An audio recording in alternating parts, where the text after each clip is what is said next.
So now let's start. तो आज से हम शुरू करने जा रहे हैं अपनी VBA की सीरीज कंप्लीट, ठीक है। कुल मिलाकर इसमें 8 यूनिट हैं, डेली 2 यूनिट के हिसाब से हम कंप्लीट करेंगे। तो जो सबसे पहली यूनिट है बिल्कुल बेसिक है। इसमें जो बेसिक कॉन्सेप्ट होते हैं फॉर्मेटिंग के वो मैं आपको बताऊंगा। जैसे उस दिन जब हमारे पास एक बना हुआ मैक्रो था तो उसको जब हम एडिट करने गए थे तो हमको फॉर्मेटिंग के कॉन्सेप्ट नहीं पता थे कि किसी का बैकग्राउंड कलर चेंज करने के लिए कौन सा कोड लिखते हैं, फॉन्ट का साइज बड़ा करने के लिए कौन सा कोड लिखते हैं, ये चीज़ हमको नहीं पता थी। बट आज की क्लास में ये बेसिक कॉन्सेप्ट क्लियर करेंगे, ठीक है। VBA का फुल फॉर्म होता है visual basic application. VBA Microsoft का प्रोडक्ट है, यानी इसको अलग से नहीं आपको इंस्टॉल करना, ये आपको MS ऑफिस में मिलता है, ठीक है। MS ऑफिस अगर आपने अपने लैपटॉप में डाला हुआ है तो ये आपको उसी के अंदर मिल जाएगा। VBA कोई नॉर्मल टूल नहीं है, जैसे एक्सेल एक टूल होता है उसमें सब कुछ बना बनाया होता है, बस आपको यूज करना होता है। VBA ऐसा नहीं है। VBA एक लैंग्वेज है, रॉ मटेरियल है, ठीक है। इसके अंदर चीजें बनाई जाती हैं, इसके अंदर एप्लीकेशन बनाई जाती है, ठीक है। तो ऐसा टूल नहीं है जैसे एक्सेल के अंदर सब बना बनाया होता है, एक्सेल में ऐसा कुछ भी बना VBA में बना बनाया नहीं होता। VBA एक प्रोग्रामिंग लैंग्वेज है, जैसे पाइथन आप पढ़ते हो, पाइथन एक प्रोग्रामिंग लैंग्वेज है, उस लैंग्वेज का यूज करके आप एप्लीकेशन बनाते हो। ऐसे ही VBA का यूज करके आप एप्लीकेशन बनाते हो। अगर आपको VBA पे काम करना है तो उसका एडिटर आपको खोलना पड़ेगा, और ये एडिटर आपको कहाँ से मिलेगा? एक्सेल से ही मिलेगा। अपने एक्सेल में जाना है, वहीं से इसको ओपन करते हैं। इसको ओपन करने के दो तरीके, या तो आप शॉर्टकट की दबा के कर लो Alt+F11, या फिर आप डेवलपर टैब में जाओगे तो वहां भी मिल जाता है। अब मैं इसको आपको ओपन करके दिखाता हूँ। नॉर्मली जैसे ही आप एक्सेल खोलते हो वैसे ही खोलिए। इसको स्टार्ट करने का रास्ता एक्सेल से ही है। एक्सेल के ओपन होने के बाद आप लोग इसके अंदर VBA को दो तरीके से स्टार्ट कर सकते हो। एक है शॉर्टकट तरीका Alt+F11। देखिए जैसे ही मैंने Alt+F11 दबाया आप देख सकते हैं विजुअल बेसिक एप्लीकेशन खुल चुका है, ओके, शॉर्टकट की। दूसरा जो तरीका है वो डेवलपर टैब पे जाके है। डेवलपर टैब पे जाएंगे, यहाँ पे विजुअल बेसिक मिलेगा, इस पे क्लिक कर दीजिए, खुल गया। तो दोनों तरीके मैंने आपको बता दिए, आपको जिससे ठीक लगे उससे आप खोल लीजिएगा, ठीक है। आप काम करना सीखेंगे तो मैं साइड बाय साइड दोनों को लगा देता हूँ। इस विंडो को मैंने यहाँ साइड में लगा दिया और इस एक्सेल की विंडो को साइड में लगा दिया, ताकि हम काम करते हुए देखें कैसे काम होता है। यहाँ तक कोई डाउट? अब टर्म आती है VBA और मैक्रो में डिफरेंस क्या होता है, क्योंकि VBA की शुरुआत मैक्रो से हुई है। तो आपकी जानकारी के लिए इतना बता दूं कि VBA कोई टूल नहीं है, ये एक लैंग्वेज है, और मैक्रो कोई लैंग्वेज नहीं है, ये उसमें बनाया गया कोड है। जब आप VBA की हेल्प से कोई कोड बना देते हो तो वो मैक्रो कहलाता है। जैसे दूध दूध होता है लेकिन बनने के बाद तो बर्फी बोलते हैं, समझ में आ गया? ऐसे कोई कोड जब बन के तैयार हो जाता है ना तो उसको मैक्रो बोलते हैं, उसको VBA नहीं बोलते फिर, ठीक है। अच्छा, इसको हम यूज क्यों करते हैं VBA को, क्या जरूरत पड़ी?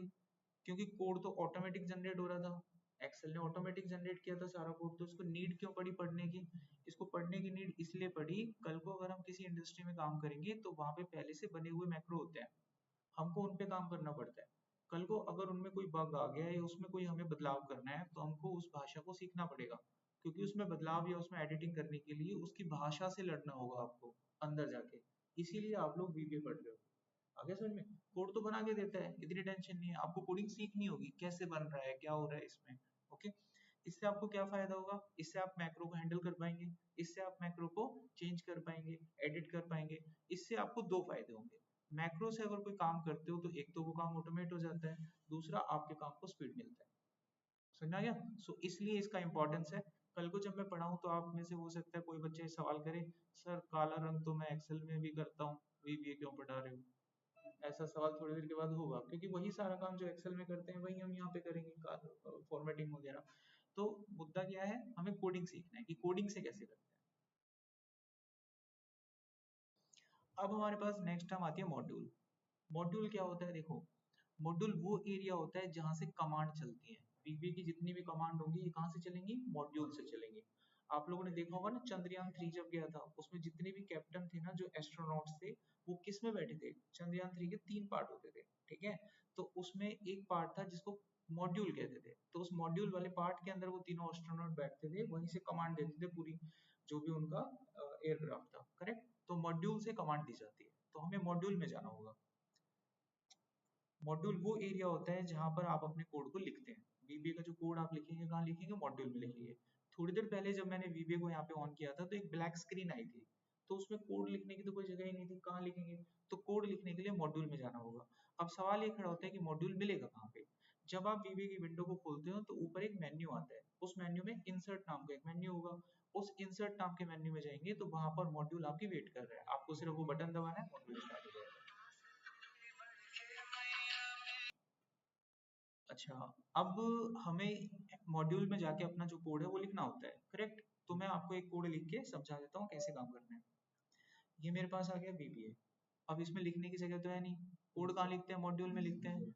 इंसर्ट में जाओ, मॉड्यूल पे क्लिक करो, आ गई जगह। सिंपल। अब कोड कैसे लिखते हैं? कोड लिखने का एक तरीका होता है। इसमें जब हम कोड लिखते हैं उसको सब रूटीन बोलते हैं। क्या बोलते हैं? सब रूटीन। कोड को ऐसे लिखा जाता है, सब और इसके बाद अपने मैक्रो का नाम, कोई भी नाम लिख दो। मैंने मैक्रो का नाम लिख दिया मैक्रो 1। फिर इसके पीछे 2 राउंड ब्रैकेट लगाते हैं, खाली होती है, इसमें कुछ नहीं पास किया जाता। जैसे ही आप एंटर करोगे मैक्रो क्रिएट हो जाएगा, बन गया। इसके अंदर कोड लिखते हैं बस। कभी भी मैक्रो बनाना ऐसे बनता है। अभी आपका मैक्रो बन चुका है, एम्प्टी है ये मैक्रो, खाली है, कुछ काम नहीं करेगा, बट मैक्रो बन चुका है, फाइनल। अब इसे कैसे रन करते हैं? रन करने से पहले इसमें कुछ लिख लेते हैं। तो मैं सबसे पहले, जैसे कोई भी प्रोग्रामिंग भाषा पढ़ते हो तो सबसे पहले हम हेलो वर्ड लिखना सीखते हैं, फाइनल। तो इसके अंदर भी हम सबसे पहले हेलो वर्ड लिखना सीखेंगे। तो वो कैसे लिखते हैं? हम यहाँ पे लिखेंगे मैसेज बॉक्स, ठीक है। मैसेज बॉक्स एक ऐसी कमांड होती है जिसका इस्तेमाल करने से ये आपको एक पॉपअप विंडो पे मैसेज देता है। एक एक्सेल के ऊपर एक अलग से पॉपअप विंडो खुलेगी, उसमें मैसेज आएगा। तो मैंने यहाँ पे लिख दिया हेलो वर्ल्ड, सिंपल। अब इसे रन कैसे करना है? कीबोर्ड में एक की होती है फंक्शनल की F5, F5, ठीक है।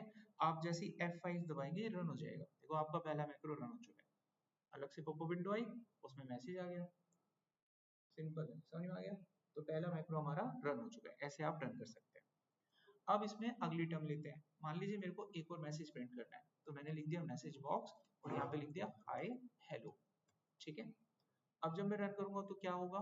पहले मुझे हेलो वर्ड दिखेगा, उसके बाद मुझे हाय हेलो दिखेगा। कारण, क्योंकि जब भी कोई प्रोग्रामिंग लैंग्वेज आप यूज करते हैं उसमें जो आपका कोड होता है वो सिक्वेंशियल मैनर में चलता है। कोड हमेशा स्टेप बाय स्टेप चलता है। ये एल्गोरिथम की पहली कैरेक्टरिस्टिक्स होती है किसी भी प्रोग्राम की, ठीक है। कोड कभी घूमता हुआ नहीं चलता। कोड कैसे चलता है? Line by line. तो सबसे पहली लाइन की मुलाकात किससे होगी? इसकी हेलो वर्ड से। तो सबसे पहले आपको हेलो वर्ड दिखेगा, उसके बाद अगली लाइन से इसकी मीटिंग होगी जिसमें आपको हाय हेलो दिखेगा। समझ में आ गया? जैसे जैसे आप अपना कोड लिखते हैं वैसे वैसे आपका जो प्रोग्राम है वो एग्जीक्यूट होता है। यहाँ तो कोई दिक्कत?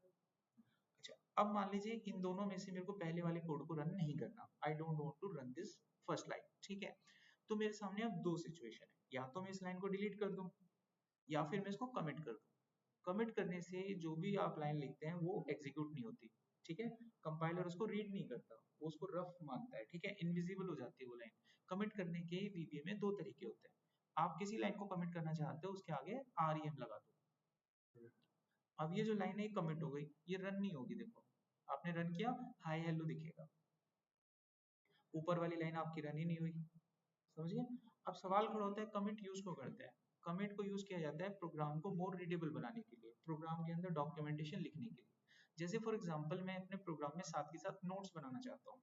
मैं क्लाइंट, क्योंकि मेरे बाद भविष्य में कोई और बंदा इस एप्लीकेशन पे काम करेगा, तो अगर मैंने कोई छोटे छोटे मॉड्यूल में छोटे छोटे कोड लिखे हैं तो कोड के बारे में समीक्षा करूंगा, कोड के बारे में कंक्लूजन लिख के जाऊंगा कि ये कोड क्या काम कर रहा है, तो पूरी डिक्शनरी बना के वहां पे जाऊंगा। उस चीज को मैं लिखूंगा कैसे? कमेंट करके, ठीक है।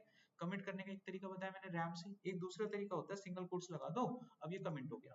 अब इसके आगे मैं अपने नोट्स बना सकता हूँ। मैं यहाँ पे लिख सकता हूँ this line used to display message. ऐसे आपके साथ के साथ क्या होंगे? नोट्स बनते रहेंगे, समझ में आ रहा है? और पढ़ने वाले को समझ में आएगा कि ये मैसेज प्रिंट कर रहा है, आपका कोड रन होगा। इसलिए कमेंट यूज होते हैं। कमेंट बनाने के कितने तरीके हैं? दो तरीके, या तो आप रैम लिख के कर लो या सिंगल कोटेशन, जिसमें आपको सहूलियत हो। यहाँ तक कोई डाउट किसी को?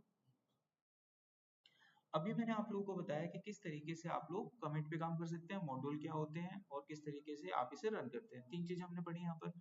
अब हम पढ़ेंगे कि अगर मुझे मैसेज, जो मैसेज आपने लिखा, ठीक है, उस मैसेज को आपने क्या करा था? अभी मैसेज बॉक्स में लिखा था। अब मैं आपको एक्सेल के सेल के अंदर लिखना बताऊंगा कि कोडिंग करके आप एक्सेल के सेल में कैसे लिख सकते हैं, ठीक है। देखो अब मेरे को बनाना है दूसरा मॉड्यूल, ठीक है। या तो आप इसी के नीचे अपने कोड को कंटिन्यू कर लो या अलग से नया मॉड्यूल बना लो।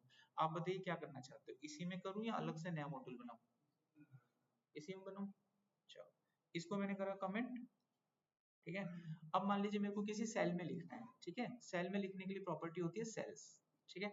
इसमें आपसे दो चीजें पूछी जाती है, रो का नंबर, कॉलम का नंबर। एग्जांपल के रूप में अगर मुझे यहाँ पे लिखना है, इस जगह पे लिखना है, तो ये रो कौन सी होगी, पहली, और कॉलम कौन सी होगी, दूसरी। नंबर में लिखा जाता है काउंट करके। तो आपको यहाँ पे लिखना होगा पहली रो दूसरा कॉलम। उसके अंदर मैं वैल्यू डालना चाहता हूँ तो एक प्रॉपर्टी कॉल करेंगे वैल्यू। आप इसमें जो लिखोगे वो प्रिंट हो जाएगा। मैंने यहाँ पे लिख दिया डुकेट्स, तो क्या प्रिंट हो जाएगा, वहाँ पे डुकेट प्रिंट हो जाएगा। अगर आप यहाँ पे मान लीजिए प्रोग्रामिंग लिखते हो, प्रोग्राम लिखते हो, जो आप लिखोगे वो छपेगा। देखिए मैंने रन किया, वो छप गया। अगर समझ में, देखो वहां पे छप गया, पहली रो के दूसरे कॉलम में छप गया। अच्छा, इसकी खास बात क्या है, अगर मैं इसके सामने शीट 2 खोल के रखता हूँ तो ये यहाँ छप जाएगा, क्योंकि मैंने इसको कोडिंग में ऐसा कुछ नहीं बताया कि किस शीट पे प्रिंट होना है। मैंने इसको बस ये बताया कि सेल 1, 2 में छप जाओ। जो भी शीट खुली होगी उसके सेल के पहली रो के दूसरे कॉलम में छप जाएगा। इसीलिए मैंने नीचे आपको पहले इंस्ट्रक्शंस दी थी कि नीचे कोई एक्सेल फाइल खुली हो तो बंद कर देना। अगर कोई दूसरी एक्सेल फाइल गलती से खुल गई तो आपका मैक्रो उसमें रन हो जाएगा और बना बनाया काम खराब हो जाएगा आपके ऑफिस का, समझिए। अभी आप बिगिनर हो तो जैसा बोल रहे हैं वैसे ही करना है आपको। जैसे जैसे आप सीख जाएंगे तो कंट्रोल करना भी सीख जाओगे कि आपने कोई मैक्रो बनाया आपकी फाइल में कैसे चलेगा। देखो अब मैं चाहता हूँ पर्टिकुलरली इसको और थोड़ा स्ट्रिक्ट करना, कि जो सेल मैं यूज करना चाहता हूँ वो केवल शीट 2 का हो, शीट 1 पे ना चलेगी। तो इसको हम कैसे करते हैं, इस बार मैं शीट 2 पे काम करना चाहता हूँ, ठीक है। तो मैं लिखूंगा यहाँ पर शीट्स, कौन सी वाली, शीट 2, वो समझ जाएगा। अब इसके सेल को मैंने टारगेट किया, इसके सेल को मैंने बोला थर्ड रो, थर्ड कॉलम, ठीक है। और यहाँ पे मैंने लिखा वैल्यू, और यहाँ पर वैल्यू में मैंने लिख दिया यहाँ पर स्टडी, समझ गए।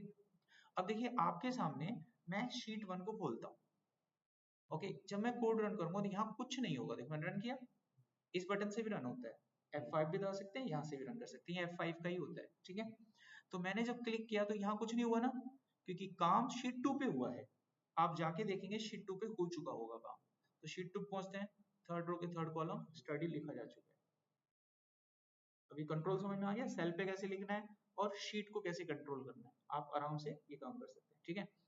अब हम अगली टर्म की बात करते हैं। मान लीजिए आपको रेंज पे काम करना है, सेल पे तो एक ब्लॉक पे काम होता है, रेंज पे सब पे काम होता है। जैसे किसी ने बोल दिया कि जो स्टडी नाम का शब्द है ये एक से A1 से लेकर A10 में सब में लिखो, तो सेल 1 1 सेल 2 1 लिखने में तो बहुत टाइम लगेगा। रेंज का इस्तेमाल करते हैं, तुरंत हो जाएगा। कैसे लिखना है, देखो आप यहाँ पे लिखेंगे रेंज। इसको सिलेक्ट करने की आवश्यकता नहीं है, समझाने के लिए कर रहा है, आपकी कोडिंग से इंपैक्ट आता है, आप कोड क्या लिखते हैं, ठीक है। तो मैंने रेंज में लिखा A1 से लेकर A10 तक का डेटा, और इसके अंदर मैंने एक वैल्यू में डाल दिया यहाँ पर हेलो।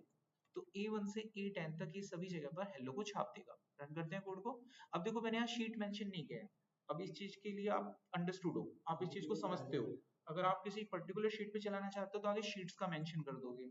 अभी मैंने मेंशन नहीं किया तो किसी भी शीट पे चल सकता है जो शीट खुली हुई होगी, ठीक है। ये चीजें कॉमन सेंस है, अब अंडरस्टूड है ये चीजें। अभी मैंने रन किया और ये देखिए छप गया, है ना। अगर मैं शीट 1 पे छापूंगा तो यहाँ पे भी छपेगा, देखो एक साथ। तो इसका क्या बोलते हैं, रेंज, ठीक है। अभी क्या क्या सीख चुके हैं आप, सेल सीख चुके हैं, शीट्स के बारे में पता लग गया है, रेंज के बारे में आपको पता लग गया, कमेंट्स के बारे में आपको पता लग गया, मैसेज बॉक्स आपने पढ़ लिया है, मॉड्यूल आप लोगों को पता लग गया है, रन कैसे करते हैं ये पता लग गया। छोटी छोटी चीजें देखें तो 7 8 चीजें आपको समझ में आ गई, करेक्ट। अब बढ़ते हैं आगे। अब मैं आपको इसकी एक प्रॉपर्टी के बारे में बताता हूँ जिसका नाम होता है सिलेक्शन। ज्यादातर एक्सेल में वो यूज होता है, आपने देखा होगा जिस भी एक्सेल की शीट पे जाके आप क्लिक करते हैं और काम करते हैं तो वहीं पे छपता है। ये हम भी करना चाहते हैं कि VBA में कैसे करते हैं इस काम को, जहां पर मैं माउस लेकर जाऊं वहीं पे प्रिंट हो। अभी तक हमको टारगेट करना पड़ रहा है चीजों को, अभी हम टारगेट नहीं करना चाहते, हम चाहते हैं हमारे सिलेक्शन पे काम हो, करेक्ट। उसके लिए हम लोगों को कोड करना होगा, उसके लिए कोड होता है सिलेक्शन, बस हो गया। अब आप इसमें जो भी वैल्यू डालेंगे वो छप जाएगी। मैंने यहाँ पर डाल दिया मान लीजिए डेमो, ठीक है। अच्छा मैंने इसको सिलेक्ट किया है, देखो ध्यान से, ठीक है। जहां मेरा सिलेक्शन होगा वहीं पे प्रिंट होगा, चाहे मेरा सिलेक्शन किसी भी शीट पे क्यों ना हो, चाहे मेरा सिलेक्शन काफी सारे सेल ही क्यों ना हो। आगे समझ में, सिलेक्शन का ये काम होता है। अब हम बात करते हैं बेसिक प्रॉपर्टी की जो बहुत इंपॉर्टेंट है, ज्यादातर मैक्रो में ये बहुत काम आएंगे, जैसे किसी की फॉर्मेटिंग करना, कलर वलर देना कैसे देते हैं। तो सबसे पहले हम बताते हैं कि किसी फॉन्ट का कलर कैसे चेंज करेंगे आप, करेक्ट। तो किसी भी फॉन्ट का कलर चेंज करने के लिए आप प्रॉपर्टी क्या लगाएंगे, मैं चाहता हूं कि जिस भी डेटा को मैं सिलेक्ट करूं उसका फॉन्ट कलर चेंज हो जाए। तो यहाँ पर सबसे पहले कोड चलेगा सिलेक्शन, उसके मेरे को टारगेट करना है फॉन्ट को, और उसकी प्रॉपर्टी टारगेट करनी है कलर। अब कलर का नाम देंगे, नाम कैसे देते हैं, क्योंकि मैं VBA में काम कर रहा हूं तो VBA के लिए VBA का कलर कॉल करना होगा। उसकी पहचान के लिए उन्होंने पहले बोला है कि VB लिखो, उसके बाद कलर का नाम लिखो। अगर मुझे रेड करना है तो रेड लिख दो, ग्रीन करना है ग्रीन लिख दो, वो आपकी कॉल है जो कलर आप लिखना चाहते हैं। अब मैंने रेड करा है, मैंने इस सेल को सिलेक्ट कर रखा है, मैं जब रन करूंगा ये लाल हो जाएगा, और जब मैं यहाँ क्लिक करके इसको रन करूंगा तो ये लाल हो जाएगा। अब आपकी जानकारी के लिए बताता हूँ, पूरा एक्सेल ऐसे ही मैक्रो में बना हुआ है। जब आप यहाँ जाते हो, होम पे जाते हो, इस पर क्लिक करते हो तो ये भी तो लाल होता है। इसका मतलब इस बटन पे वही एक लाइन का कोड लिखा हुआ है, ठीक है। उनके पास इस तरह का फ्रेमवर्क था कि वो इस तरह के छोटे छोटे बटन बना पाए, लेकिन इनके अंदर कोड वही लिखा हुआ है जो अभी आपने पढ़ा। तो कहने का अर्थ पूरा का पूरा एक्सेल मैक्रो से बना हुआ है, जो भी आप देख रहे हैं। आगे समझ में, जैसे इन्होंने बटन बना रखा है ना छोटा सा, मैं भी आपको एक छोटा सा बटन बना के दिखाऊंगा। अब ये मैं एक लाल कलर का बटन बनाऊंगा, जब क्लिक करोगे तो डाटा लाल हो जाएगा। जैसे यहाँ पर आप देख रहे हैं छोटा सा लाल बटन बना हुआ है, करेक्ट। बटन भी बनाया जा सकता है, आप देखते होंगे जब मैं आप लोग की अटेंडेंस मार्क करता हूँ तो मैंने सिस्टम में बटन बना रखे हैं। मैं क्लिक करता हूँ सारा काम ऑटोमेट हो जाता है, मेरे को मैनुअली सिलेक्ट नहीं करना पड़ता, वो सब काम वैसे ही हुआ है, करेक्ट। अब बटन पे कोड कैसे लिखते हैं, देखो एक छोटा सा बता रहा हूँ, उसके बाद भविष्य में कभी बटन बना के कोड लिखना हो तो वही करना है आपको, करेक्ट। तो बटन कैसे बनाना है, डेवलपर टैब पे जाओ, यहाँ पे इंसर्ट होते हैं, कंट्रोल्स में इंसर्ट होता है, इसमें आपको ये बटन क्रिएट करना है, ये वाला नीचे एक्टिव कंट्रोल में ये वाला, इस पर लेकर आप अपने हिसाब से बटन बना लिया, ठीक है। अब इस बटन पे राइट क्लिक करके मैं यहाँ इसकी प्रॉपर्टी में जाऊँ, प्रॉपर्टी में जाने के बाद ये प्रॉपर्टी खुल जाएगी छोटी सी साइड, देख रहे हैं। अब इसकी प्रॉपर्टी में जो कैप्शन है मैं इसको डिलीट कर दूंगा, कैप्शन डिलीट हो गया। अब इस बटन का बैक कलर मैं चेंज कर दूंगा, आप इसके ऊपर लिख भी सकते हो, बटन के ऊपर बटन का साइज भी आप अपने हिसाब से छोटा बड़ा कर सकते हो, समझ में आ रही है, क्लिक सबमिट जो मर्जी करना है। अभी मैं उसके हिसाब से बना रहा हूँ तो छोटा सा स्क्वायर टाइप बनाऊंगा और इसका बैक कलर मैं रेड कर दूंगा, यहाँ पे जाएंगे और यहाँ से मैं इसको रेड कर दूंगा, आया समझ में, ओके। अच्छा इतना करने के बाद इसका बैक स्टाइल तो मैं 0 कर देता हूँ, मेरे को बैक स्टाइल ले लो फिर दिखेगा नहीं, ओके। अब मैं चाहता हूँ इसके ऊपर कोड करना, करेक्ट। तो राइट क्लिक करेंगे और इसमें मिलेगा व्यू कोड, व्यू कोड पे जाएंगे और वही लाइन यहाँ लिख दो, आप कोडिंग सीखी ना अभी, वो लाइन लिख दो यहाँ पे, selection dot font dot colour VB red. अभी देखिएगा मैं किसी सेल को सिलेक्ट करता हूँ और बटन पे क्लिक करता हूँ तो रेड होना चाहिए, लेकिन अभी बटन डिजाइन मोड पे है, देखो अभी काम नहीं होगा इससे, कुछ हो रहा है नहीं हो रहा ना। जैसे एक पुल बनता है तो पुल के बाहर एक बोर्ड पे लिखा होता है वर्क इन प्रोग्रेस, है ना, तो अभी पुल वर्किंग मोड पे नहीं है, ऐसे ही बटन वर्किंग मोड पे नहीं है, पता कैसे चल रहा है, इसका डिजाइन मोड ऑन है, देखो जब तक डिजाइन मोड है ऑन है हम बटन पे सिर्फ डिजाइनिंग कोडिंग कर सकते हैं, बटन अभी एक्टिवेट नहीं है। बटन को एक्टिवेट करने के लिए डिजाइन मोड बंद करना होगा, ये डेवलपर टैब में ही होता है। अब डिजाइन मोड क्या हो गया, बंद हो गया, अब बटन वर्किंग मोड पे है। आप किसी भी सेल को सिलेक्ट करोगे ये लाल हो जाएगा, आप किसी को भी सिलेक्ट करोगे ये लाल हो जाएगा। इसी तरीके से बटन बनाया जाता है और उसके ऊपर जो कोड चाहे आप लिख सकते हैं। इतना समझ में आ गया।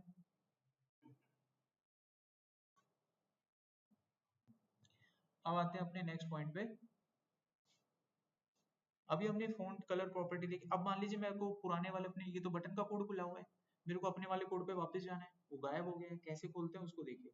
आपको कंट्रोल आर दबाना है, अपने VB पे जाके कंट्रोल आर, कंट्रोल आर को दबाने से आपका प्रोजेक्ट खुल जाएगा, जो भी प्रोजेक्ट पे आप काम कर रहे हैं ना वो पूरा का प्रोजेक्ट आपके सामने वापस आ जाएगा। हम अपने जो कोड होते हैं, जो मैक्रो होते हैं, किस में लिखते हैं, मॉड्यूल में लिखते हैं, तो मॉड्यूल पे क्लिक करना है और आपको आपका कोड दिख जाएगा। आगे समझ में, कल को भविष्य में कोई नया मॉड्यूल बनाना है आपको, जरूरी है सारा कोड एक ही मॉड्यूल में बनाते हैं, आप दूसरा बना लो मॉड्यूल, कोई दिक्कत नहीं है। कैसे बनेगा, इंसर्ट में जाओ मॉड्यूल बना लो, अब यहाँ पे अपना नया कोड स्टार्ट कर दो, नया मॉड्यूल मैक्रो नंबर 2, जो मर्जी लिखना है वो लिखो।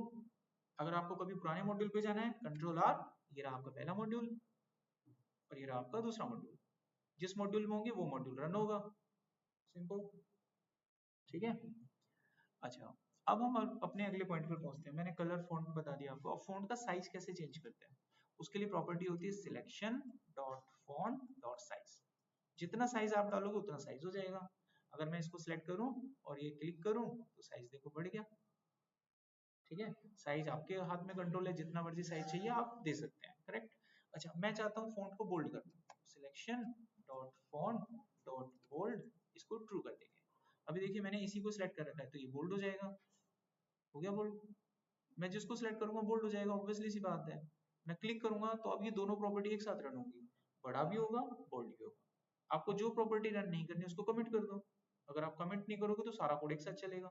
मैक्रो का ये तो फायदा है, एक क्लिक पे सारा काम होना, क्योंकि सारा कोड एक साथ लिख देते हैं, एक क्लिक करते हैं सब फायर हो जाता है। आप क्लिक करोगे दोनों कोड एक साथ चले। Got it. एक ही कोड चलाना है आपको सिर्फ, तो इसको हटा दीजिए, और जो कोड आपको चलाना है अभी सिर्फ बोल्ड करेगा, साइज बड़ा नहीं करेगा। ओके, अगली प्रॉपर्टी होती है किसी फॉन्ट को इटैलिक कैसे करते हैं, selection dot font dot italic, इसको आप ट्रू कर दीजिए, डाटा आपका इटैलिक हो जाएगा। अगर मैं इसी डाटा को सिलेक्ट करूं और यहाँ पर इटैलिक पर क्लिक करूं तो आप देखेंगे डाटा इटैलिक हो चुका है। ओके, नेक्स्ट प्रॉपर्टी होती है कि फॉन्ट को अंडरलाइन कैसे करें। मैं एक एक करके प्रॉपर्टी बता रहा हूँ, बाकी कमेंट करता जा रहा हूँ मैं, आप इन सबको खोल देंगे तो सारा कोड एक साथ भी चल जाएगा। हमने यहाँ पे लिखा selection dot font dot underline, इसको ट्रू करेंगे डेटा अंडरलाइन हो जाएगा आपका। अभी मैंने इनको सिलेक्ट किया, रन किया, अंडरलाइन। इसी तरह की छोटी छोटी एडिटिंग की जरूरत होती है जब हम डाटा को फॉर्मेट करते हैं। अब हमको पता है कि कौन सी लाइन में क्या करते हैं, we can easily handle this, code को पढ़ पाएंगे, समझ पाएंगे अब हम। अच्छा, अंडरलाइन भी हो गया। अब मान लीजिए मेरे को बैकग्राउंड कलर चेंज करना है, जैसे सेल का बैकग्राउंड कलर भी चेंज होता है, अगर वो चेंज करना है तो आप लिखो सिलेक्शन डॉट इंटीरियर, उसको इंटीरियर बोलते हैं, और फिर लिखो कलर। अगर आप मान लीजिए कलर का नाम नहीं देना चाहते तो कलर को नंबर दे सकते हैं, उसके लिए कोड होता है कलर इंडेक्स, और नंबर से चलता है, जैसे 3 नंबर पे ग्रीन या रेड होगा अपने आप बता देगा। ये मैंने रन किया, बैकग्राउंड कलर क्या आ गया, रेड आ गया। 4 नंबर पे ग्रीन होगा, तो धीरे धीरे प्रैक्टिस करोगे आपको याद हो जाएंगे, 1 से 10 के नंबर डाले आपको याद हो गए। ठीक है, नंबर से नहीं करना काम तो भैया नाम डाल के करो, कोशिश आपकी, आप जैसा मर्जी करो, दोनों तरीके आपको बता दिए, नंबर से भी होता है वैसे भी होता है। तो बैकग्राउंड कलर भी आप इसमें दे सकते हैं। एक होता है कट करना, जैसे स्ट्राइक थ्रू करना, उसके लिए कोड होता है selection dot font dot strike through, इसको ट्रू कर दो। अब देखिए कट जाएगा इससे, अगर मैंने जितना भी टेक्स्ट सेलेक्ट किया है ये आपस में बीच में से कट जाएगा, कट गया, तो ऐसे डाटा भी आपका डिस्कनेक्ट हो जाता है। अगली प्रॉपर्टी होती है इसमें जिसको हम लोग बोलते हैं यूज्ड सेल। मान लीजिए ये खतरनाक है, मान लीजिए एक्सेल की पूरी शीट है आपके पास, एक्सेल की शीट में पता नहीं कहाँ कहाँ पे आपने सेल्स में काम किया हुआ है। अब आपको बोला जाता है कि एक्सेल के जिस भी सेल में आपने काम कर रखा है, पूरी एक्सेल शीट में उन सभी सेल्स का आपको फॉन्ट का कलर ब्लू करना है। अब एक एक करके ढूंढ ढूंढ के करने में तो बहुत टाइम लगेगा, एक ही क्लिक में हो जाएगा। वो क्या करना है आपको, देखो आप यहाँ पे लिखेंगे एक्टिव शीट। एक्टिव शीट का मतलब हो गया ये वाली शीट जिसपे आप देखो, ठीक है, एक्टिव शीट। एक्टिव शीट के बाद मैंने लिख दिया यूज्ड रेंज, क्या लिख दिया मैंने, यूज रेंज। एक्टिव शीट की स्पेलिंग गड़बड़ आ रही है, active sheet dot used range, ठीक है। फिर लिखा मैंने फॉन्ट और फिर दिया इसका कलर बीबी ब्लू। अब हो गया ठीक सारा। अच्छा, मुझे पता कैसे चलता है जब चीजें, जब आप किसी चीज को अंडरलाइन जब एंटर करते हैं ना लाइन लिखने के बाद, तो ऑटोमेटिकली ये जो है ना कैपिटलाइज वर्ड में ऑटोमेटिकली करेक्ट हो जाता है। अगर ऐसा हो रहा है तो मतलब आप स्पेलिंग ठीक लिख रहे हैं। VBA केस सेंसिटिव लैंग्वेज है, छोटे बड़े अक्षरों का ध्यान दिया जाता है, लेकिन ये माइक्रोसॉफ्ट का प्रोडक्ट है तो वो आपकी जिम्मेवारी को खुद निभाता है। वो ये कहता है कि स्पेलिंग ठीक लिखो, छोटा बड़ा मैं कर दूंगा।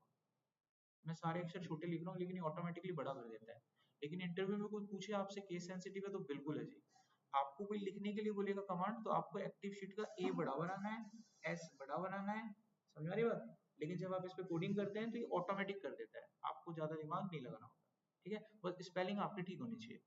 अच्छा, अब देखिए मैं जब एक क्लिक करूंगा तो हर जगह फॉन्ट का कलर ब्लू हो गया, कहीं पर भी पूरी शीट में कहीं कुछ लिखा होता ना आज, वो ब्लू हो चुका होता, कहीं पर भी लिखा होता कुछ। इतना समझ में आ गया। अच्छा, अब हमारे पास एक फंक्शन आता है जिसका नाम है ऑफसेट। क्या नाम है उसका, ऑफसेट। अब ये ऑफसेट क्या होता है, कैसे काम करता है, देखो जरा।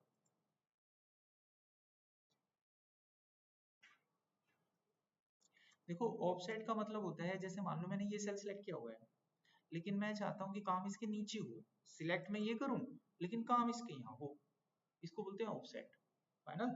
अब ये कैसे होता है, देखो मैंने करा सिलेक्शन, ठीक है भाई, जो मेरा सिलेक्शन है वहां से मैंने ऑफसेट मार दिया पॉइंट, ठीक है, और उसके अंदर मैंने वैल्यू लिख दी जैसे कि डेमो।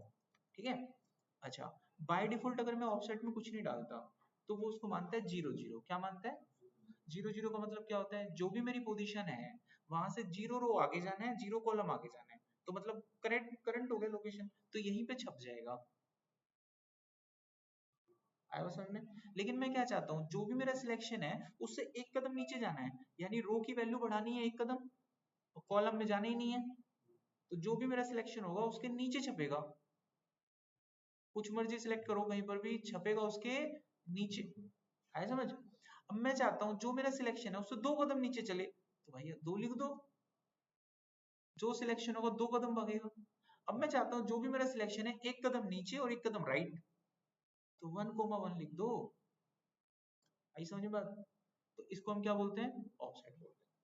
तो आप अपने अकॉर्डिंग कैसा भी डाटा अपने हिसाब से मैनेज कर सकते हैं।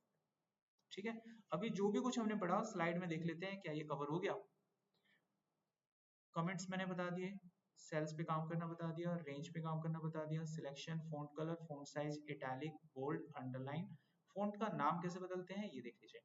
किसी भी फॉन्ट का नाम अगर आप चेंज करना चाहते हैं तो उसके लिए कोड होता है, आपने लिखना है selection dot font dot name. कोई भी नाम, जैसे एरियल्स होते हैं, टाइम्स न्यू रोमन्स होते हैं, ऐसा कोई नाम दे सकते हैं। तो मैं एक नाम दे देता हूँ चिल्लर, ये भी एक नाम होता है। अभी मैंने ये फॉन्ट सेलेक्ट किया तो इसका फॉन्ट का जो भाषा है वो चेंज हो जाएगा। फॉन्ट चेंज हो गया ना?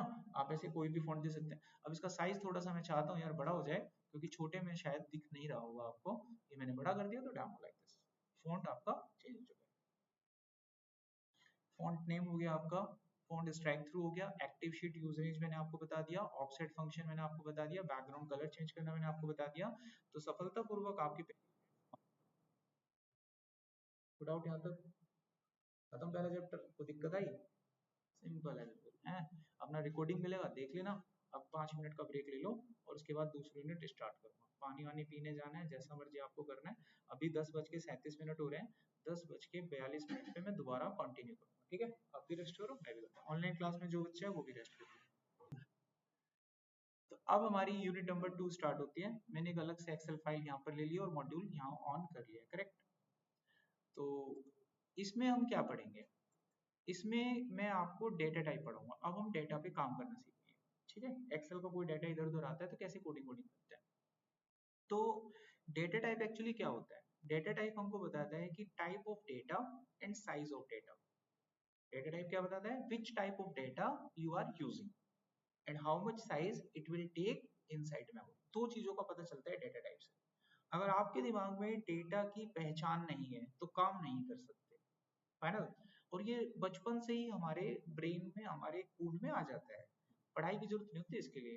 फॉर एग्जाम्पल, आप किसी शॉपकीपर के पास जाते हो, हमारे यहाँ पर डेटा 3 अवस्थाओं में मिलता है, सॉलिड, लिक्विड एंड गैस।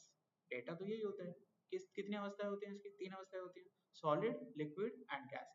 बीच की एक अवस्था होती है उसको प्लाज्मा बोलते हैं, तो उसको अभी नेग्लेक्ट करते हैं। ठीक है, 3 तरह की स्टेट होती है किसी भी डाटा की, सॉलिड, लिक्विड एंड गैस। इसी के आधार पे आप डेटा का चयन करते हैं।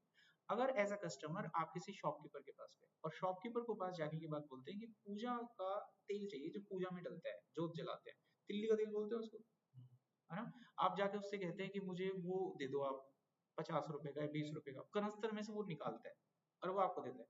तो वो जिस, अब उसको पहचान होगी, डेटा की पहचान होगी। अब डेटा किस तरह का है? वो लिक्विड, तो वो उस डाटा को उस कंटेनर में डाल के देगा जिसमें उसको स्टोर किया जा सकता है, लिफाफे में नहीं देगा। वो आपसे छूटते क्या कहेगा? बोतल लाए हो? कोई कनस्तर लाए हो? कुछ बर्तन है आपके पास? कोई पॉलिथीन है आपके पास? बोलेगा कि नहीं बोलेगा? तो यही होती है डाटा की पहचान। डेटा के हिसाब से वो कंटेनर का सिलेक्शन करता है कि ये डाटा किस तरह के कंटेनर में जाएगा। अगर आप जाते हो, ठीक है, पंप पे चले गए और पंप पे जाने के बाद उनसे बोलते हो सीएनजी दे दो, अब सीएनजी आपको देगा पॉलिथीन में देगा या बोतल में देगा? सिलेंडर देगा, सिलेंडर। वाल्व चाहिए जिसमें जा सकता है, आ नहीं सकता। वाल्व का सिस्टम क्या होता है? जा सकता है, आ नहीं सकता। जैसे ही आएगा एयर प्रेशर से बंद हो जाएगा ढक्कन। दिल का वाल्व वैसे ही काम करता है। ठीक है, खून चला गया बाहर निकल जाएगा तो खत्म होता है। दूसरे पंप से निकलता है, वो 2 आर्टिलरी होती है, एक से जाता है और एक से बाहर निकलता है, करेक्ट? चला गया, वाल्व बंद हो जाता है, जैसे ही गया वाल्व बंद हो जाता है। टायर ट्यूब होती है वो भी यही होता है, वाल्व का सिस्टम यही होता है। वाल्व में खराबी होती है जब भी तो आता है अटैक। पंप आया बाहर, मुझे उछट के बड़ा पंप नस फट गई, समझे? तो वाल्व डलता है, फिर एक स्टंट बोलते हैं उसको। यहाँ तक समझ में आ रहा है बात? तो डेटा की पहचान बहुत जरूरी है। अगर आपको डाटा की पहचान नहीं है तो आप काम कैसे करोगे? अगर कोई कस्टमर आपके पास आके बोलता है कि मुझे 100 ग्राम चीनी दे दो, तेरी लिफाफे में भी दे सकते हो। अब समझ में आ गया ना, सॉलिड चीज है, किसी में भी दे सकते हो आप। अब जो गैस मांग रहा था तो आपने उसी तरह का कंटेनर मांगा। इसी तरीके से आपको डाटा की पहचान होनी चाहिए। डाटा की अगर आपको पहचान होगी तो आप सही कंटेनर का इस्तेमाल करोगे। कंटेनर क्या होते हैं प्रोग्रामिंग लैंग्वेज में? जब भी आप किसी डाटा को स्टोर करते हैं तो डाटा को स्टोर करने से पहले आपको कंप्यूटर की मेमोरी में एक जगह बनानी होती है, एक मेमोरी एलोकेट करनी होती है। उस मेमोरी का टाइप हमें बताना पड़ता है कि किस तरह का डाटा इसमें स्टोर होगा, तभी काम होता है, वरना काम नहीं होगा। ये बेसिक प्रायोरिटी होती है हमारी। ठीक है, अब चलिए इन सब चीजों को समझने की कोशिश करते हैं। मैं अपने तरीके से इन चीजों को बताता हूँ।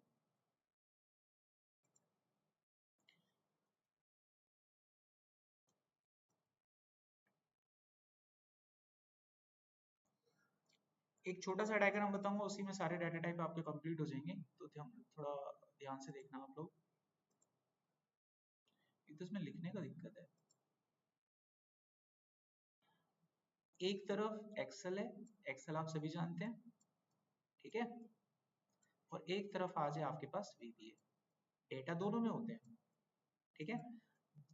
आपकी भाषा में भी डेटा होते हैं, हर भाषा में डेटा होते हैं, लेकिन भाषा के बदलने से उन डेटा के नाम बदल जाते हैं। क्या बदल जाते हैं? नाम। काम वही होता है, काम कभी नहीं बदलता, सिर्फ क्या बदलता है? नाम बदलता है। करेक्ट। अच्छा, वीबीए में तीन तरह का डेटा आपने देखा होगा एक्सेल के अंदर। पहला टेक्स्ट डेटा देखा है ना आपने। एक्सेल में टेक्स्ट डेटा कैसा होता है? किसी का नाम हो गया, जेंडर हो गया, किसी का एड्रेस हो गया, उसको हम क्या बोलते हैं? Text data. वीबीए में उसको टेक्स्ट नहीं बोलते, नाम बदल गया, खाली चीज वही रहेगी। वीबीए में उसको टेक्स्ट नहीं बोलते, वीबीए में बस पहचान सीख लो। जब भी किसी प्रोग्रामिंग भाषा को पढ़ो, समझ लेना तीन तरह के डाटा होते हैं बस। टेक्स्ट होते हैं, नंबर होते हैं, डेट होते हैं, और नहीं होता कुछ। टेक्स्ट होते हैं, नंबर होते हैं, डेट होते हैं। किसी भी प्रोग्रामिंग भाषा में बस उनके नाम बदलते हैं, बस आपको वो नाम पहचानने होते हैं, ठीक है। तो वीबीए में टेक्स्ट को हम लोग स्ट्रिंग कहते हैं, बस ये याद रखना है आपको, कुछ नहीं करना। अब जब भी कभी मैं स्ट्रिंग यूज करूंगा तो आपके दिमाग में किस तरह का डेटा आएगा? किसी व्यक्ति का नाम है ये, किसी व्यक्ति का एड्रेस हो सकता है, किसी व्यक्ति का जेंडर हो सकता है, यानी टेक्स्ट है ये। स्ट्रिंग मतलब टेक्स्ट होता है, समझ में आ गया? अभी हम पहली बार नया पढ़ते हैं तो थोड़ा टाइम लगता है, लेकिन जब हम इसके आदी हो जाते हैं तो रट जाता है। अभी इसके साथ हम बहुत दिनों से खेल रहे हैं तो टेक्स्ट दिमाग में छपा हुआ है। अभी इसके साथ आज खेलना स्टार्ट किया तो हमारे दिमाग में इसको याद करना पड़ेगा। एक दो बार हमने किया तो याद हो गया।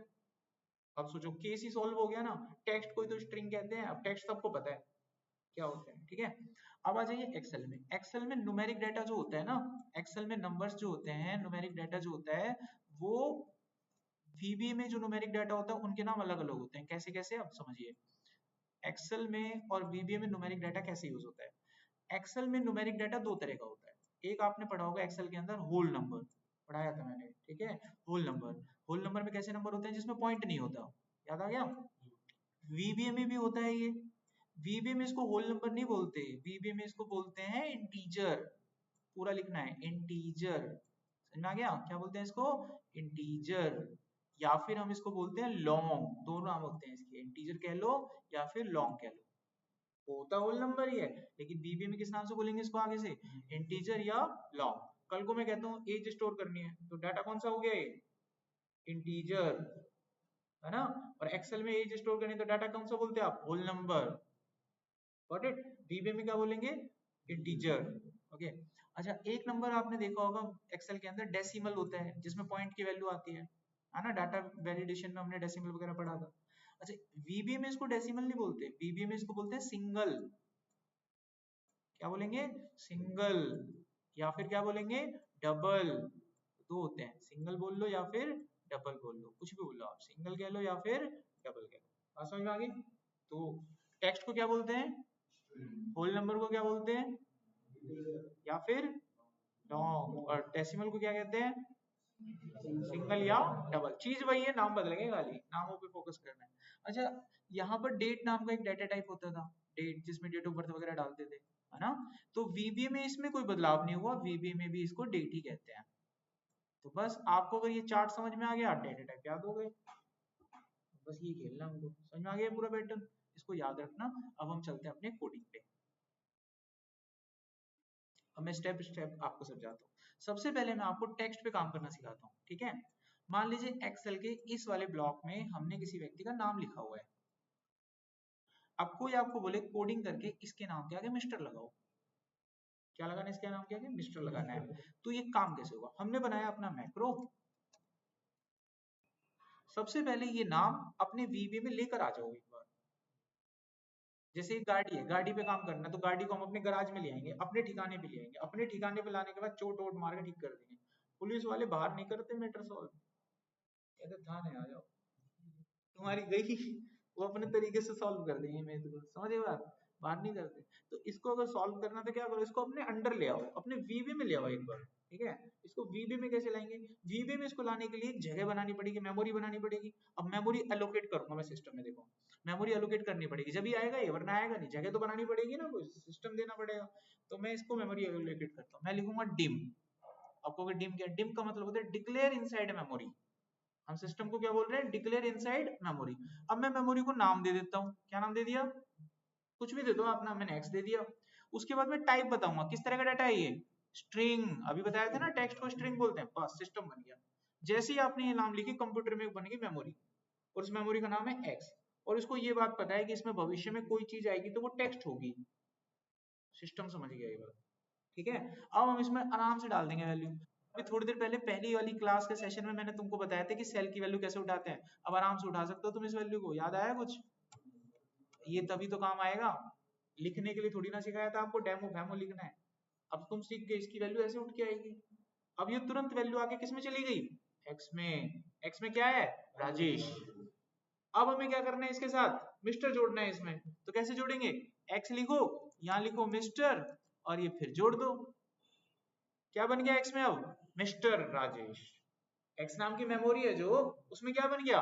मिस्टर राजेश। एक्स का मतलब राजेश था, उस मेमोरी में क्या बन गया? वो मिस्टर राजेश। अब इसी डाटा को उसी जगह पर लिख देंगे। ठीक है, जगह का नाम क्या है? सेल, पहली रो पहला कॉलम। किसको लिख देंगे? एक्स को लिख देंगे। टोटल आंसर किसके पास है? एक्स के पास है। मॉडिफिकेशन कर दिया आपने। जैसे ही आप क्लिक करोगे, एक क्लिक और आंसर बूम। तो यहां से हमने देखा टेक्स्ट डाटा कैसे हैंडल होगा। ठीक है, इसमें कोई डाउट किसी का? होल्ड कर। तो कैसे कैसे हमने करा, टेक्स्ट डाटा ऐसे हैंडल होता है, करेक्ट। अब मैं आपको न्यूमेरिक डाटा हैंडल करना बताता हूँ। एक छोटा छोटा डेमो दे रहा हूँ कि कैसे आप डाटा पे काम करते हैं। मान लीजिए इस जगह पर एक नंबर लिखा हुआ है, और कोई आपको बोले इसका डबल प्रिंट करके दिखाओ, बगल में इसका डबल प्रिंट करके दिखाओ। तो चलो कार्रवाई करते हैं इस पे। ठीक है, ओके। सबसे पहले क्या बनाएंगे? एक मेमोरी बनाएंगे ना। वो किस तरह का नंबर है, जल्दी बताओ? इंटीजर। इंटीजर समझ में आ गया ना? इंटीजर लिखा मैंने, मेमोरी क्रिएट हो गई। अब उस मेमोरी के अंदर डाटा नहीं उठा लेंगे हम, अभी तो बताया सेल 1,1 आ गई वैल्यू। अब इसके साथ जो मर्जी करना है वो कर लो। इसको क्या करना था? दुगना करना था इसको। तो एन क्या हो गया? 2 गुना हो गया। जैसे पहले उसके साथ मिस्टर लगाया, ऐसे हमने क्या कर लिया? इसको दुगना कर लिया, इसकी वैल्यू को मॉडिफाई कर लिया। तो इसके अंदर मेमोरी में क्या आ गया? डाटा 2 गुना आ गया। अब इस वैल्यू को जहां पे लिखना है उसको लोकेशन को टारगेट करो, पहली रो का दूसरा कॉलम, समझे? तो क्या लिख देंगे? एन की वैल्यू जाएगा वहां, डबल रूप में प्रिंट हो जाएगा। लो, कुछ नहीं है।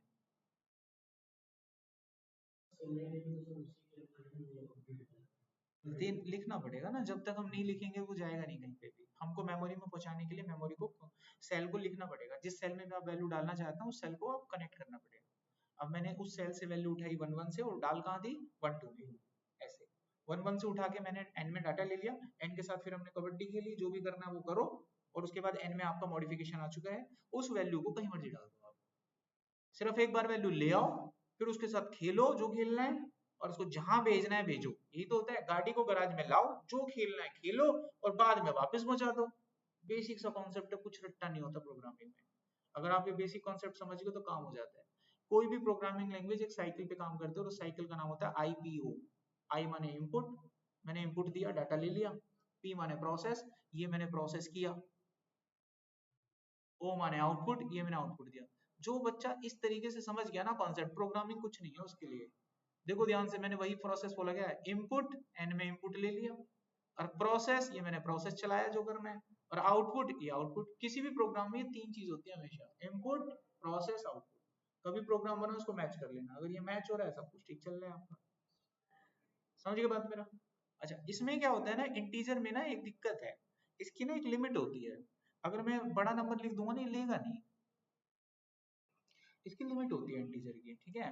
जैसे कि जो इंटीजर होता है ना, तो इंटीजर की लिमिट होती है 32,767, इससे बड़ा नंबर नहीं लेता ये। अब वो नंबर तो काफी बड़ा है, अभी देखना एरर दे देगा, ओवरफ्लो बोल रहा है ना, बहुत ज्यादा लिमिट हो गई है, पढ़ नहीं पा रहा, इतना बड़ा नंबर ये हैंडल नहीं करता, तो इसने बोल दिया एरर। समझ में आ गया बात यहाँ तक? इंटीजर की लिमिट होती है, कोई पूछे कितनी लिमिट है, 32,767, इससे बड़ा नंबर ये हैंडल नहीं करेगा। ओके, अब हम बढ़ते हैं अपने नेक्स्ट मॉड्यूल पे। अब सवाल खड़ा होता है कि अगर बड़ा नंबर आ गया तो, हाँ अब समझ में आया दो क्यों लिए थे हमने, बड़ा नंबर आ गया तो लॉन्ग है हमारे पास। अब ये देखो, इसको फटाक से निकाल के देगा, हाँ, लेकिन भाई इसकी भी लिमिट है। भाषा, यानी जब भी आप कोई प्रोग्रामिंग भाषा पढ़ते हैं, उसमें कभी भी कोई डेटा टाइप आप पढ़ते हैं, हर डेटा टाइप की एक लिमिट होती है, कोई भी डेटा टाइप लिमिटलेस नहीं होता, ठीक है। तो हर डेटा टाइप की एक लिमिट होती है। तो अगर आप लोग पाइथन पढ़ते हैं, है ना, अभी देखो यहाँ पर पहुंचे हम। अब देखो, मेरे को अगर लॉन्ग पे जाना है तो लॉन्ग की एक लिमिट होती है,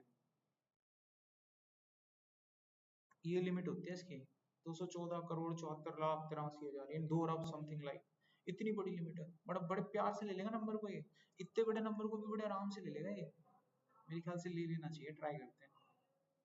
ये फ्लो कर गया, फिर डबल हो गया ना, डबल होने के बाद फैल गया, ठीक है। एक डिजिट कम कर दूंगा तो शायद बड़े आराम से ले लेगा। ये मैंने रन किया और ये ले गया, समझ में आ गया। तो इतना बड़ा नंबर ये टैकल कर लेता है। लेकिन अगर नंबर इससे भी बड़ा हुआ तो क्या करोगे, नंबर तो इससे बड़ा हो सकता है कि नहीं हो सकता, 10 लाख करोड़, कोई बोल दो 10 लाख करोड़ लिख के दिखाओ, तो हम क्या बोलेंगे, नहीं लिख सकते, ये तो गलत हो जाएगा, लिखना तो पड़ेगा ना, 10 लाख करोड़ कैसे लिखते हैं। तो देखो इस बार मान लीजिए ये नंबर है हमारे पास, ये कितना बड़ा नंबर हो गया है ना, अब ये तो फेल हो जाएगा, इसके बस की नहीं है इतना बड़ा नंबर पढ़ना। तो अब इससे बचने के लिए फिर अगला डाटा टाइप है, उसका नाम है सिंगल, ये पकड़ लेगा इसको, आ गया, ठीक है। ऐसे ही जब आप किसी प्रोग्रामिंग भाषा को पढ़ो, वो डाटा टाइप आपको पढ़ाए तो प्रॉपर पढ़ो उसको, एक सीक्वेंस में पढ़ो, कभी दिक्कत नहीं आएगा आपको। इंटरव्यू में कोई भी सवाल आएगा, फटाक से आप उत्तर दोगे, कॉन्सेप्चुअली चल रहे हो। तो हर डाटा टाइप को हमने रेंज को पकड़ा है। तो इससे बड़ा डाटा टाइप क्या हो गया, सिंगल हो गया। लेकिन मैंने आपको एक चीज बता रखी है, हर डाटा टाइप की एक लिमिट होती है। जैसे मैंने मैडम से क्वेश्चन करा, इंटीजर की लिमिट बताओ, नहीं, लिमिट होती है, हर डाटा टाइप की क्या होती है, एक लिमिट होती है, चाहे एक नंबर तो होगा, कोई तो लिमिट होगी।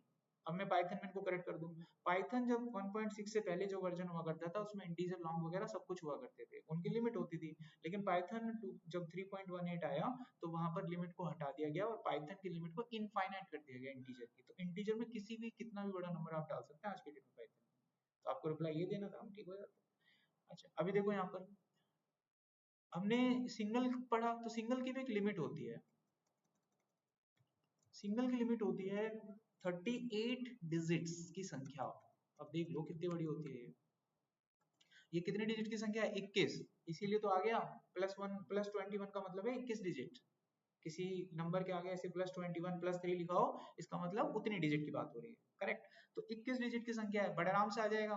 कितनी डिजिट नहीं आ सकती, 38 से ज्यादा होने पर फेल होगा, अभी भी आ जाएगा 31 है, कोई दिक्कत नहीं है, ले लेगा, ले लिया। ये फेल कब होगा, जैसे ही संख्या 38 को क्रॉस करेगी। अभी मैं इसका खुद ही बना देता हूँ, 38 का 41 बना देता हूँ। अभी कितने डिजिट की है, 41, ये फेल हो जाएगा, ये भी हाथ खड़े कर देगा भाई मेरे उसके, कर दिया हाथ खड़े। तो भाई इसके बड़े भाई को बुलाएंगे, क्या नाम था उसका, रावल को बुलाएंगे। तो यहाँ पे लिख दो डबल। अब इसमें भाई तुम बताओ कितनी डिजिट लिखूं, बताओ, जो कहोगे मैं वो लिख देता हूँ, बताओ, 200, ठीक है, ये चल जाएगा, ये चल गया, 200 डिजिट कभी पढ़ी भी नहीं है हमने, ये फिर भी चल गया। लेकिन मैंने आपको जो बात बोली, मैं उसी बात पे अभी भी टिका रहूंगा, हर डाटा टाइप की लिमिट होती है, तो इसकी भी लिमिट है, ठीक है। इसकी लिमिट इतनी है जितनी हमारी धरती का वजन है, 10 की पावर 308, यानी 308 डिजिट की एक संख्या लिखो, इतनी हमारी धरती का मास है। गूगल गूगल करना, इससे बड़ा नंबर, क्योंकि वेट ही तो नापोगे, धरती से बड़ा क्या नापोगे, धरती पे हो तुम, इससे ऊपर कभी गए नहीं हो। कल्पना करके देखो, समझ में आ रहा है कुछ बात मेरा, धरती पे तो तुम क्या नापोगे, इससे भारी क्या होगा, तो इससे ऊपर गए नहीं हो, 308 बन गया सिस्टम, समझ में आ गया, इससे ऊपर कभी जरूरत नहीं पड़ती। तो इस तरीके से सारे सिस्टम्स वगैरह बनाए गए हैं, कंप्लीट हो गया हमारा। अब बड़ा आराम से जाएगा ये, जब भी जा रहा था हमारा। अभी आपको हर डाटा टाइप की पहचान हो गई। अभी सिंगल और डबल में एक कॉमन चीज और मैं आपको समझाता हूँ। मान लो यहाँ पर कोई नंबर पॉइंट्स में लिखा हुआ है, करेक्ट, किस में लिखा हुआ है, पॉइंट्स में लिखा हुआ है। अब अगर मैं इस कोड को बनाऊं,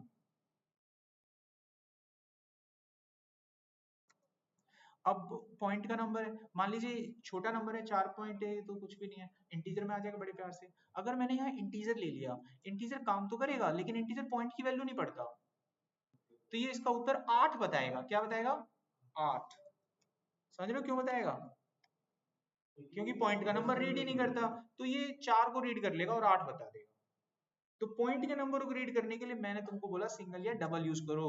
जरूरी नहीं है सिंगल बड़े नंबर में यूज करना, पॉइंट में भी तो यूज होता है, तो छोटे नंबरों में भी यूज होगा और पॉइंट का नंबर है। अब देखो बड़े प्यार से आएगा उत्तर। अभी समझ में आ गया कॉन्सेप्ट। अब न्यूमेरिक डाटा में कोई दिक्कत नहीं होनी चाहिए, कोई भी नंबर बताए आपको तुरंत डाटा टाइप लाना है और उस पर काम करना है, फाइनल। यही होती है ट्रेनर की जिम्मेवारी कि बेस क्लियर कर दे, आपका बेस अच्छा होता जाएगा, खत्म। बड़े बड़े प्रोग्राम तो आगे चल कर अपने आप बन जाते हैं, बेस अच्छा होना चाहिए। अच्छा, अब इसके बाद अगला क्या रह गया, डेट रह गया है ना। चलो भाई डेट देख लेते हैं। डेट से पहले एक प्रोग्राम भी बना लें, एरिया ऑफ रेक्टेंगल निकालते हैं, ठीक है।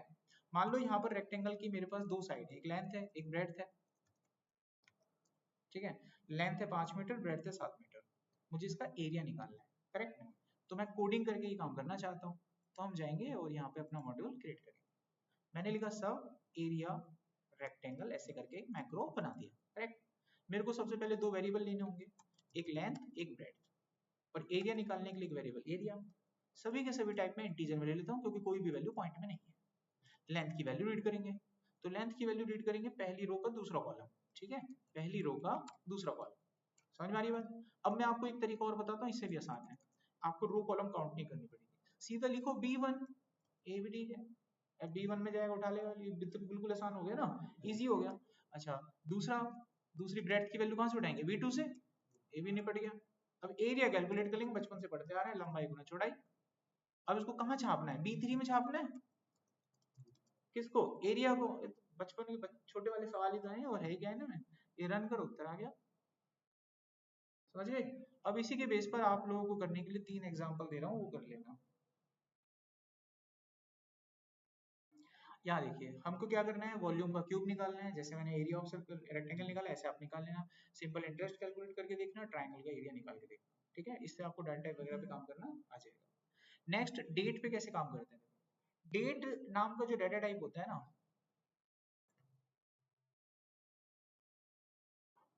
मान लो मुझे किसी की डेट ऑफ बर्थ एंटर करनी है, यहाँ पे डेट ऑफ बर्थ, ये मेरे को यहाँ पे एंटर करानी है किसी की, तो मैंने बनाया एक मैक्रो। सबसे पहले क्या करा, मैंने एक वेरिएबल बना दिया, इसका टाइप मैंने डेट रखा। अब इसके अंदर मैं वैल्यू डालूंगा, ठीक है। तो मेरे को डालनी है जैसे 5 दिसंबर 2008, तो सबसे पहले महीना डलता है, फिर उसके बाद तारीख डलती है, ठीक है, और फिर उसके बाद ईयर डलता है। ओके, जब भी आप कोई डेट डालोगे ऐसे डालोगे तो ये उसको डिवाइड कर देगा, 12/5, फिर तो कुछ और बन जाएगा। तो डेट बताने के लिए इसको हैश करके डाला जाता है, ऐसे। अब ये इसको डेट कंसीडर करेगा, ओके। और अब आप इसे रन कर सकते हैं। तो अब मैं इसको प्रिंट कर देता हूँ A2 नाम के ब्लॉक में। अब आप रन करो, वहां पर देखिएगा 5 दिसंबर 2005 आपका एंटर हो चुका है। आगे समझ में, कोई भी डेट ऐसे आप डाल सकते हैं जो भी आपका मन करे। सो ये था डेट फॉर्मेट का। यहाँ पर आपके जो डाटा टाइप का चयन था, सिलेक्शन था, काम कैसे करना है वो मैंने आपको बता दिया। अभी कोई डाउट है किसी का। अब जैसे देखिए, ठीक है, ऑपरेटर्स देखिए, जब हमारे पास कोई डाटा आता है तो डाटा के ऊपर जो भी ऑपरेशन हम परफॉर्म करते हैं वो ऑपरेशन ऑपरेटर की हेल्प से ही होते हैं, बिना ऑपरेटर के आप उन पे ऑपरेशन परफॉर्म नहीं कर सकते। जैसे मैंने आपको दो डाटा दे दिया 10 और 5, मैंने आपसे कहा इनको ऐड करो, तो आप प्लस का साइन यूज करोगे, वही तो ऑपरेटर होता है। मैंने आपको फिर से दो डाटा दे दिए 15 और 20, मैंने आपसे कहा बताओ बड़ा कौन सा है, आपने कहा सर 20, क्या यूज करा, ग्रेटर देन। मैंने आपको कहा दो नंबर दिए, मैंने कहा बराबर है कि नहीं है, आपने कहा कि नहीं सर बराबर नहीं है, कौन सा ऑपरेटर यूज करा, not equal to, equal to. तो ये जो आप यूज कर रहे हैं उन्हीं को ऑपरेटर कहते हैं। अब ये ऑपरेटर कौन कौन से हैं देख लो जरा। वीबी में चार तरह के ऑपरेटर होते हैं, तो ये मैंने आपको भी बता दिया, जब भी कोई साइन आप यूज करते हैं वो ऑपरेटर होते हैं आपके पास। चार तरह के ऑपरेटर होते हैं। पहली कैटेगरी में आते हैं अरिथमेटिक ऑपरेटर, ये नंबर्स पे काम करते हैं। इसमें पहला आता है जमा, इसका काम होता है ऐड करना। दूसरा आता है माइनस, इसका काम होता है घटाना। तीसरा आता है डिवाइड, इसका काम होता है डिवाइड करना। फाइनल वैल्यू देते हैं, जैसे 10/3 करोगे तो इसका उत्तर 3.3333 ऐसे आएगा। ओके, पूरा नंबर देता है। अगला ऑपरेटर है मल्टीप्लाई, ये गुना करके देता है। अगला ऑपरेटर है मोड, ये आपको रिमाइंडर निकाल के देता है। जैसे 10 मोड 3 अगर मैं लिखूंगा तो 10 को 3 से भाग करने पर शेषफल 1 आता है, तो इसका उत्तर 1 बनेगा। ठीक है, इसको एक बार वेरीफाई कर लेते हैं कंप्यूटर पे।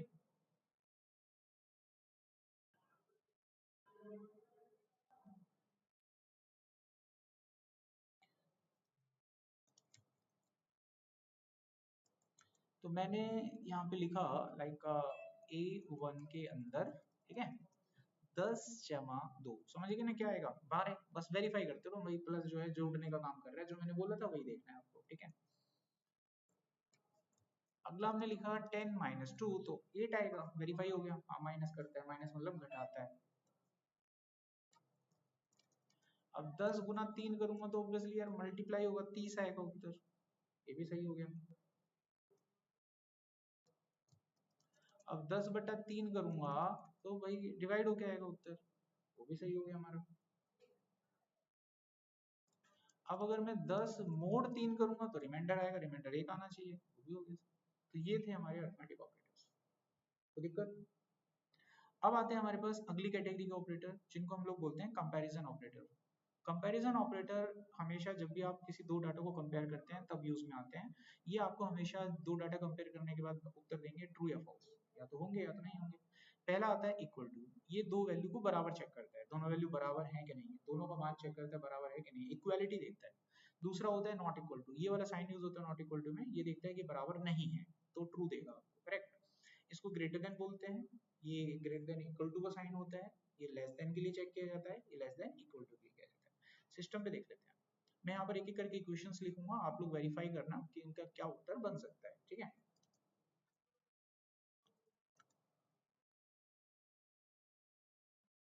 ये जो हमने पढ़ा था ये टॉपिक कंप्लीट होगा। ठीक है, तो कॉलम्स लिखा, कॉलम्स का नंबर लिखा, हिडन करा तो कॉलम हाइड हो जाता है। ठीक है, फॉल्स करने से वापस आ जाता है। रो को हाइड करना है तो रो की रेंज लिखो, जो भी मर्जी लिखना है, हिडन करो तो वो गायब हो जाता है और आ जाता है वापस। ठीक है, इससे पहले जो प्रोग्राम मैंने आप लोगों को बताया था वो क्या